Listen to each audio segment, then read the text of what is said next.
Hello, everyone, and welcome to Flow Transient Echoes, or in German Fließende Vergänglichkeit, the current exhibition at Taunus Foto Galerie of Yi Sun. Welcome also, Yi Sun. It's a great privilege to have you online and to be able to exhibit your pictures here. We will go into a little bit of the history and how your photography developed. Just to fill everyone in, Yi originally comes from China. He's lived in Cambridge in England for the last 21 years, I think. And you have this very unique method of photography, aerial photography, which never captures a horizon. So you're always looking vertically down from the air, from somewhere around 1,000 meters height. So tell us, how did you get started in aerial photography, and a bit about your background, because you have this amazing combination of a scientific background as a biochemist and a doctor, and also this love of nature and art, and you've managed to combine them. So how did that come about? Yeah, thank you very much, David, for the warm introduction. Hello, everyone. I have a deep love for nature and biology since a very young age. So, although the combination of biomedical research and fine art aerial photography seems unusual, there's actually a lot in common to it, as both requires me to look for interesting patterns and have an eye for details.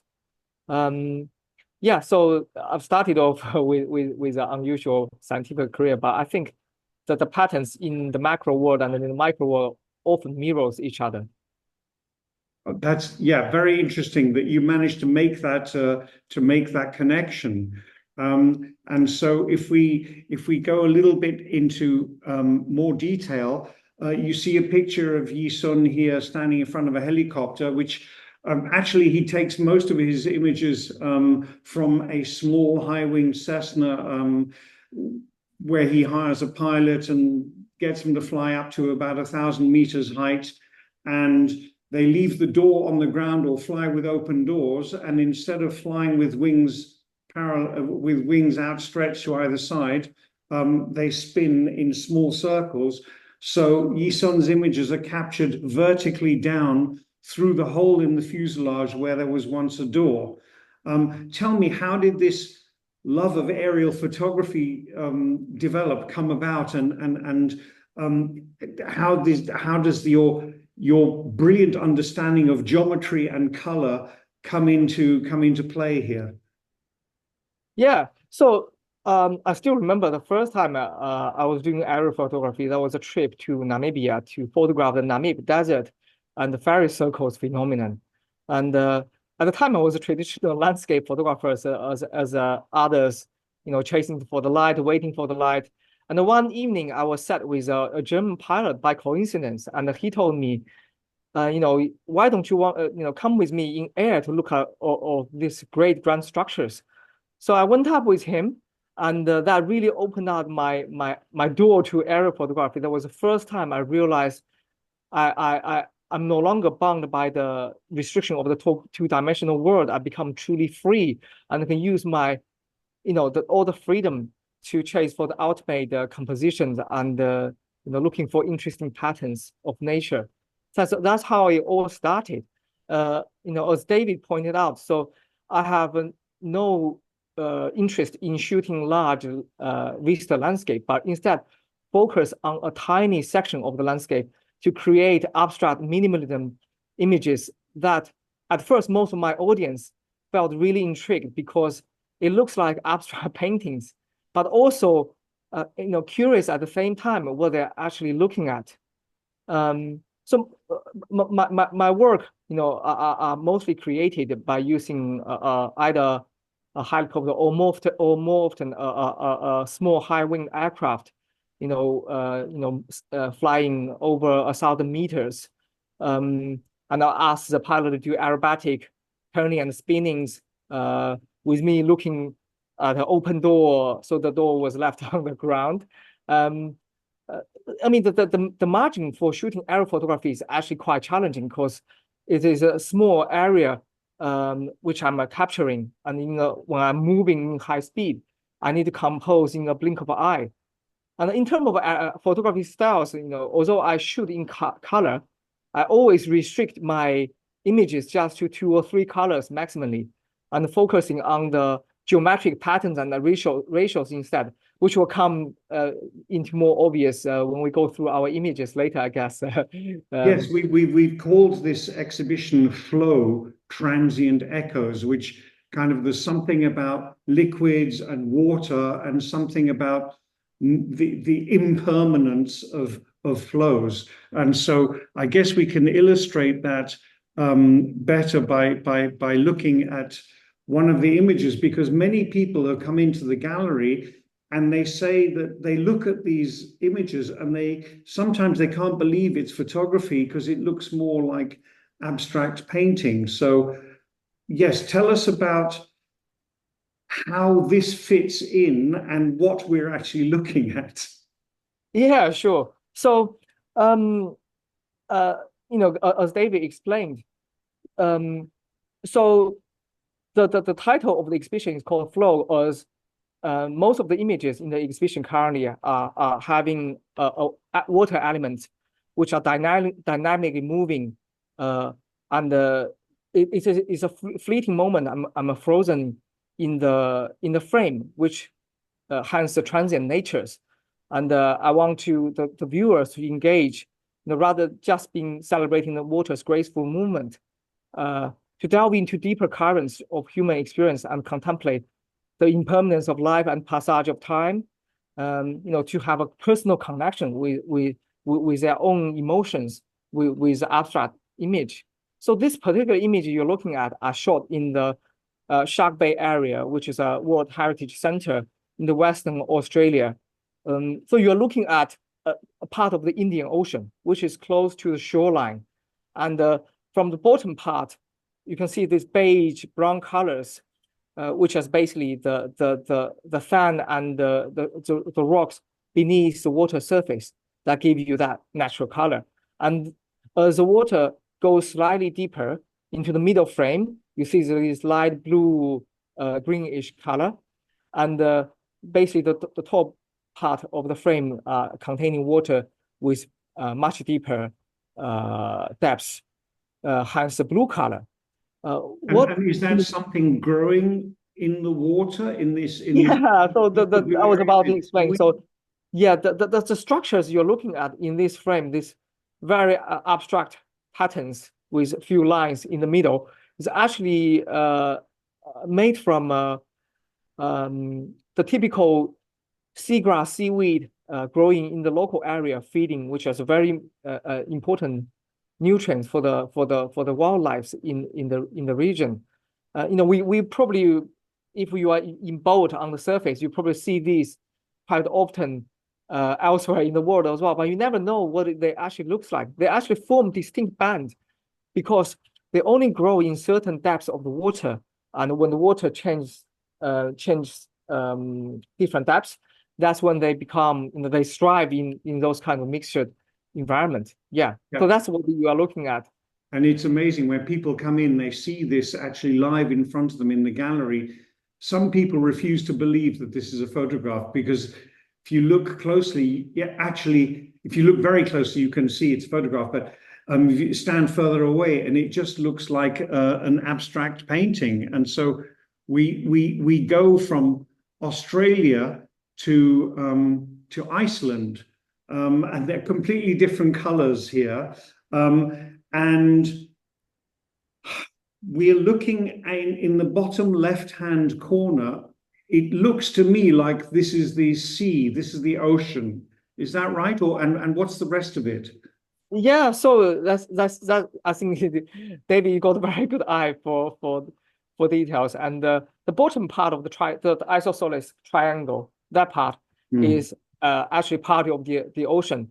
And this was shot in the southern part of the Iceland, close to the shore. And you're looking at a unique glacier river, which basically in the summer melted from the glaciers, and there are hundreds of glacier rivers in that region, but each of them are looking very different, depending where the water is flowing from the mountain, what kind of sediment is carrying, and yeah.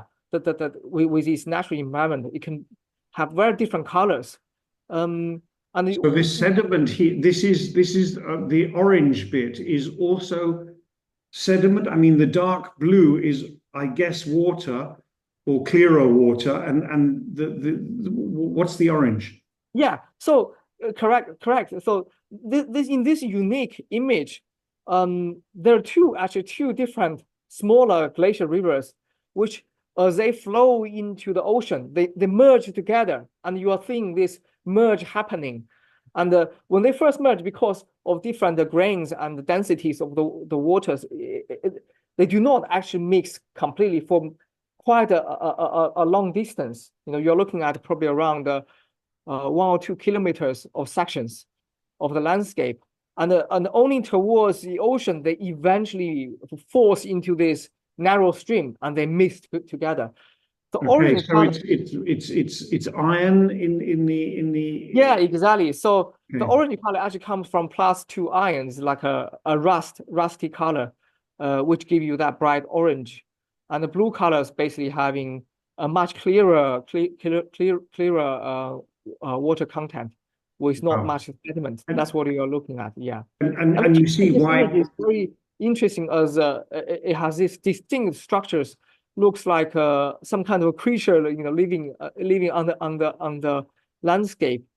And I've carefully framed the pictures with all the ratios. There's quite a few golden ratios hidden in the frame. And as the river winding through the frame and reaching I mean, for me, it's all about where this the different intersections happening with the edge of the frame. As I often view photography, which is slightly different from paintings, as the painters normally paint the interesting subject into the frame, but for photographers, we often is what we deliberately leaving out of the frame that is what is making this image as a masterpiece, as if I can Yes, say it. and you can see why people think they're looking at abstract paintings. Yeah. So we now go to somewhere else, and some people refuse to believe that this is actually on the coast of England, and it looks more like the Caribbean. But tell us about this. I know this was taken at a special time. Yeah. So absolutely, I was surprised to see this place in England looking like tropical island, shall I say, with milky white sand and also very tranquil blue sea with different patterns revealing. So this was actually shot in just after the first lockdown of COVID in England. Um, Normally, this beach is actually in Sussex and very close to London. So very popular destinations will be filled with tourists or sunbathing on the beach with different colors of towers and children running around, swimming in the water. But in this particular day was like a surreal experience. There was almost no one on the beach, and I was uh, when I view this, the prestigious nature from above, it really revealed the landscape. Um, Yes, Surprisingly, this is this one of the this yeah, this this is one of the fantastic cases. combination of Yeah, geometry where you have this wonderful triangle here and this wonderful snake shape with color. I mean, that's you're so gifted with that. It's wonderful. yeah. I mean, normally I plan my shot before I go up a particular shooting trip, and I tell people 70% of the photos have already been taken on the ground. It's only that 30%, but this is where that 30% happens. This is happening in coincidence. I saw this guy clearly enjoying himself and riding the motor boat here and forming these great serpentine structures. Yeah. Yes, because we see a snake. So we've been to Australia, we've been to Iceland, we've been now to England, and now we're going to another country, and we're now in Brazil. So this is, again, it's this combination of very few colors and simple geometry. Where are I know from the title in the Lençóis Maranhenses National Park, Yeah, on the thank you northeastern for pronouncing that. Yeah. coast of Brazil, but coffee or tea study too. Tell us about this. Yeah, so this was shot in the a national park in the northern part of Brazil, which is quite a far distance from Rio and Sao Paulo. Um, Normally, not many tourists go to that area, but I happened to find out this when I was reading the National Geographics many years ago when I was young. So I dreamed going to this place, um, and when I went there, it really blew my mind because this is one of the most alien landscape I've ever seen in my entire photography career. It is in a desert which with the size of Sao Paulo city, and is formed by the Amazon River carrying a lot of sand flowing into the ocean, and then the northwest wind blowing all the sand back inland and forming this desert area with prestigious white creamy sand. It looks like snows really. And during the months of the wet season, between June and October every year, there's a lot of tropical storms hitting the area and a lot of downpours in a very short amount of time, which form these 3,000 lakes of freshwater, freshwater lagoons in the desert.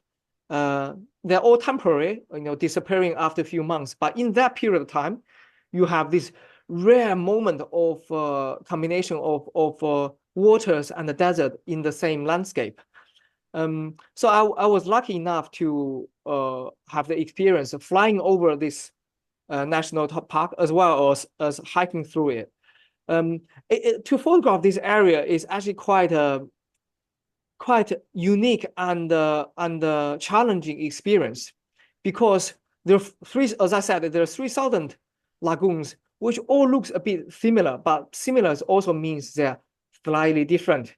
And for me to find that difference is what is all about. And in this particular frame, I located this tiny group of palm trees, which anchors my image quite well. And you can see this one of these lagoon going diagonal through my frame. This is actually one of my signature frames with that using diagonals as a tools to compose. And there are a few other examples in the current exhibitions with Yeah, that. it's a beautiful image. When you stand in front of it here in the gallery, people are so captivated by it. And moving on to the next image, which is in the same national park, because the previous one was coffee or tea study 2. This is coffee or tea study 16. And the previous one was obviously tea. And this is more like, well, it's like cappuccino. So tell us about this is the River Amazon flowing into this area or Yeah, a side arm of the Amazon. yeah. So as I described, this desert was actually formed by Amazon River carrying sand and to the flow into the ocean.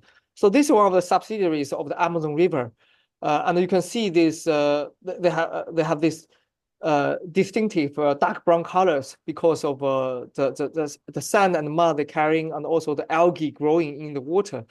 Which give you a dark color. So the dark brown color is actually where the river is, and as the previous image, the white color is actually the dried up desert sand, and as the river flowing towards the ocean, it slows down, and the water is trying to find the shortest distance to reach the ocean. That's why it kind of funnels out and form this river delta covering, I think roughly in this image around 4 square kilometers area, so 2 by 2. Um, so quite a large prominent structures. I've never seen anything else like this when I go to other places. Uh, yeah, quite unique. Brilliant. Yes, and it's just so charming. This latte art without the cup. The next image we're going to look at is, to me, one of these perfect combinations of geometry and color. So you've got this diagonal darker line running from one corner from top right to bottom left, and then at the same time you've got another line running from the top left-hand corner. And I can't imagine spinning around in an aeroplane and taking this image to get this geometry so perfectly aligned. It's a saline. They're making salt here, right?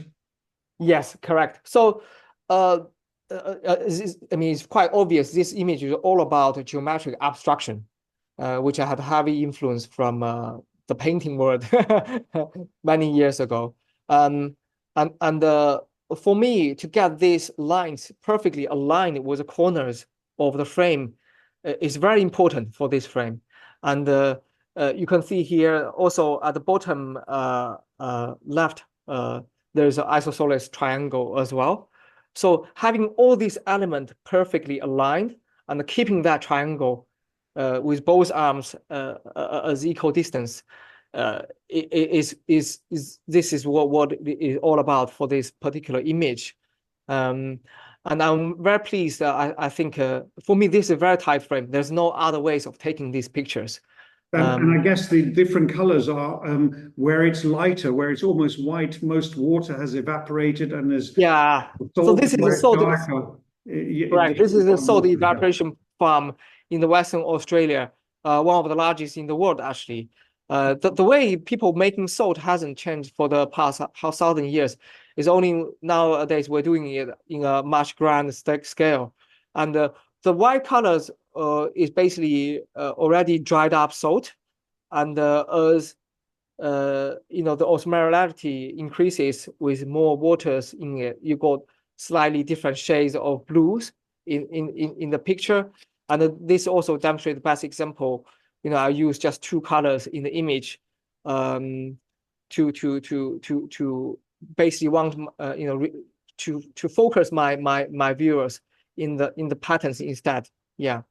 Well, this is such a privilege, and I can only encourage people to come to the gallery between now and the 10th of August, or look on the website taunusfotogallery.com under Yi Sun, and you'll find all his images there.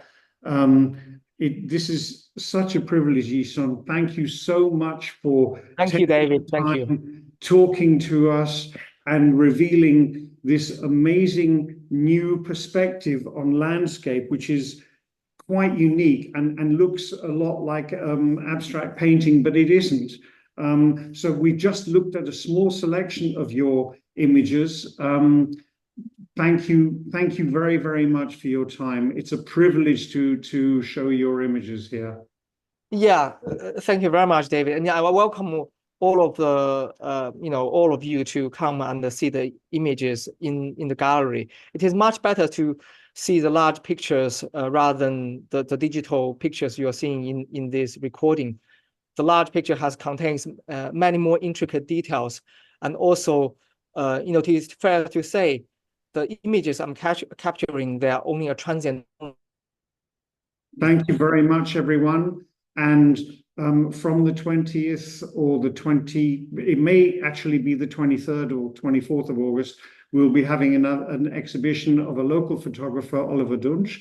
So please come to the gallery and enjoy these beautiful images on the wall. Thank you very much. Goodbye, everyone. Thank you. Thank you. Bye.